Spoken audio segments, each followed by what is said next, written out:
guys, my name is Gloria and thank you so much for clicking on today's video. Today I wanted to talk to you guys about my favorite hanging plant so far, and it's the Scindapsus Pictus silvery N. That's really difficult to say actually. But yeah, I love this variety. It's very similar to the pothos and trailing philodendrons. So if you guys enjoyed today's video, make sure you hit the subscribe button down below. And yeah, let's go ahead and get started.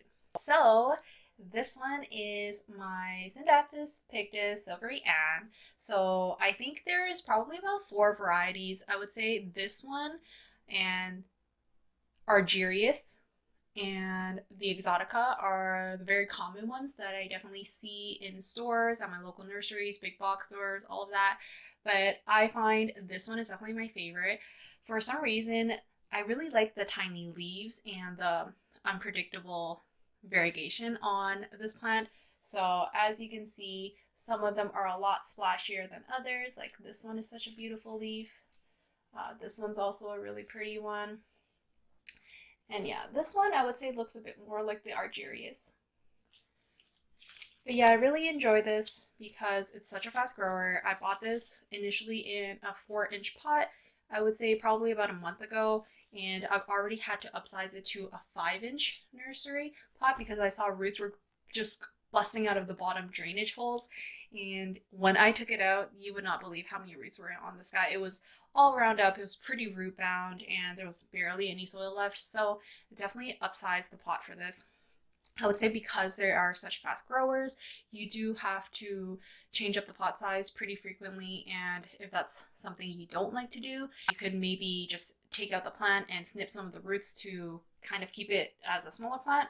I don't know why you would do that because I think the bushier the plant the better, but to each their own, right?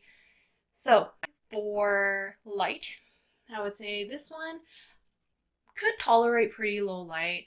I have this one under a grow light actually because I want to make sure the silver variegation doesn't disappear, because I think with lower light more green comes out and the silver kind of vanishes, which I mean I purposely bought this plant because I like the silver, so I would personally give it a little bit more medium indirect light as opposed to low light. But this would definitely do well in a darker corner and still grow. It won't die on you, but it just won't grow to its full potential, you know?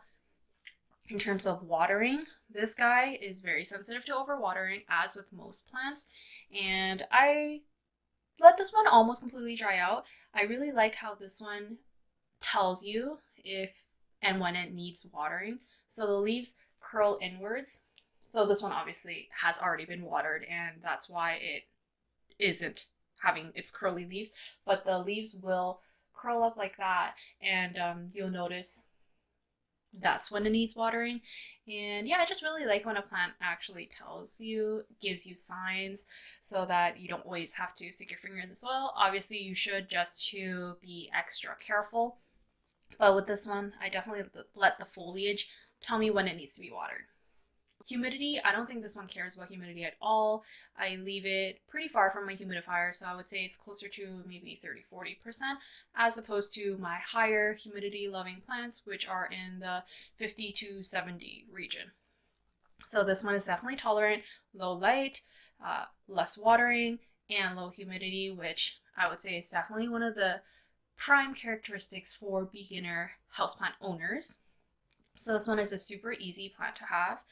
And I think the next one I want to get is actually the Scindapsus Pictus Argyrius, which I find is just so cute. I don't like how the Exotica has a different kind of variegation on the leaves. It has like this like middle line, and the leaves are a lot bigger and I think a lot more silver. And I just like kind of the smaller variety with like a silver border, or like just a little bit more green with some hints of silver. So yeah, this one, when I did repot this guy, I put it in quite an airy soil to prevent any root rot or overwatering. So I used a cactus potting mix, and which is already well draining, and then I added a lot of perlite to it. I would say maybe like 30-40% perlite, and then the rest is potting soil. And yeah, it's been doing really great. This one I actually don't fertilize too often. I don't find that it needs fertilizer. The leaves are growing in a little bit smaller, but I think it's just trying to get acclimated to my environment, and I still think it looks really cute. Like, it's super bushy and very affordable plant, so I would definitely highly recommend you getting yourself one of these as well. If you enjoy a nice hanging plant, I like to put this on my shelf so that it kind of hangs over and all the leaves are cascading on the side of the shelf, which is, I think, a really cute look, and I think would do really well in like decorating your rooms. This guy is also super easy to propagate if you want to make, cuttings off your plant and produce a second plant, because who doesn't want more plants in their room? So how you do it is you pretty much just want to cut in between nodes, which are these where the leaves are growing from. So you see right here, so that's a node, and then this one is also a node right here. So if you just cut in between that, stick the node into water, make sure the node is completely submerged into water, but you don't want to cover too much of the stem, or you don't want the leaves in the water, just the node, and it will grow roots really quickly. I would say within a couple weeks you will see roots form, and then you wait till it's about maybe 2 to 3 inches long, and then you can pot it up into soil. Or you could directly propagate your nodes into soil and then just keep the soil a little bit more moist when you're propagating, and it will do just fine.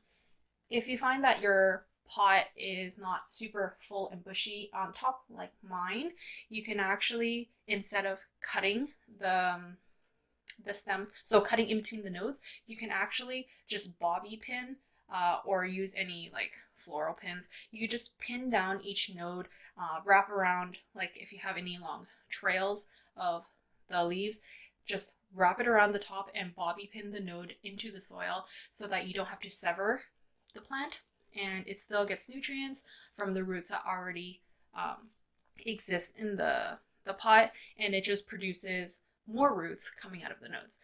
So you could do that if you want to make your plant more bushy on top, because sometimes the leaves on top die off because they're the oldest leaves, and then you have long trailing pieces, which sometimes people don't like that look. I personally wouldn't either. So I don't have that problem right now, as you can see, because it is so bushy, but if yours is bare on top, you could do that. And I think that's a really good idea, because you don't have to cut off any part of your plant, and you just kind of force the node to grow some roots down into the soil. So yeah, I hope you guys enjoyed today's video and you learned something new and how to take care of your Scindapsus Pictus plants. If you guys enjoyed, make sure you hit the subscribe button down below. I'd really appreciate it. And thank you so much for watching, and I'll see you guys in the next one. Bye.